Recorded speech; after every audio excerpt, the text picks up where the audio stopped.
Hello, Wheeler here, and I hope everything is going well. What do you say we make a custom brush?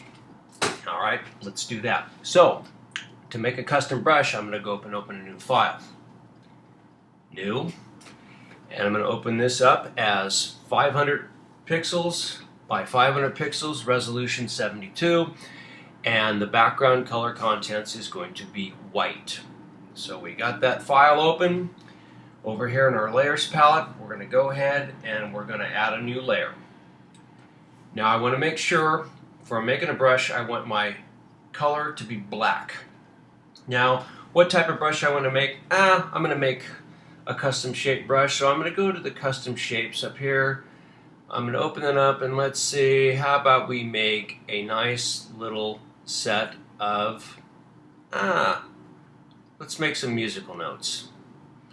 We got that set, and I'm going to go ahead and drag out the musical note here onto the canvas. I'm going to move this to the center, and basically we've got our music note. Now we're going to go up to Edit. We're going to go to Define Brush Preset, and we're going to name this brush Note. And you'll notice here on this, you'll have the name here, and the number underneath the note icon is the size of the pixels of the brush. That is how big it is. It's a 220 pixel brush. So we're going to go ahead and say OK. Now I want to see where that brush is in the brush manager or in the preset manager. So I'm going to go up to Window. I'm going to hit Brush Presets. Go there. And I need to have brush activated to get this. So I'll activate the brush. Excuse me, I'll get brush. I'll do a drop down here. I'll go down to Preset Manager, and there is the musical note brush that we just made. Fantastic, it worked. So we'll go ahead and turn that off. Make sure my brush is selected. Now let's see how this works in a practical application and when we're using it. So I'm going to go ahead and open up a new file. Sorry about the train going by, folks. Same file size that we made earlier. I'm going to go ahead and add a new layer. I'm going to select brush, make sure that's selected. I'm going to go down and select my musical notes, get rid of that, and I'm going to go ahead and make this smaller. And we can see, well, we've got notes. We can make single notes, but we can't do any scattering because it's all together. So I'm going to go ahead and do a little fixing on this. I'm going to add a new layer. And what I'm going to do now is I'm going to open up the brush engine, which is brush. And here's the brush engine. Right now, this is what the brush looks like. It's all together in one piece. So I'm going to go ahead and do some work in the scattering.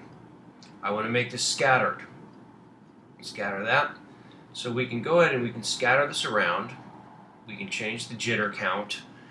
We can do some work with the shape dynamics. And we can do all kinds of various little tricks and move them around and change things and change the roundness and flip it and do whatever we want. Okay, let's see how that looks now. Go and make it smaller, and you can see now how the notes are scattering a little bit. So, you like that brush and it looks pretty good. You can go ahead and save this brush again. Oops, Edit, Define Brush Preset, and we'll go with Note. 2. Oops, 2. And you can see here, 465 now is the pixel size of this brush. So we'll go ahead and hit OK. And I'm going to go ahead and check to see if it's in the manager, and it is. And it's at 465. And this is basically the steps you do to make any custom brush. You can do this with clouds, water, any shape, or whatever you draw or paint within Photoshop. In this procedure, you can turn this into a custom brush. I hope this helped. If you have any questions, please shoot me an IM, drop me a message in Facebook, throw a rock at me in World or whatever, and I will gladly answer them. Thanks a bunch, and I'll talk to you soon.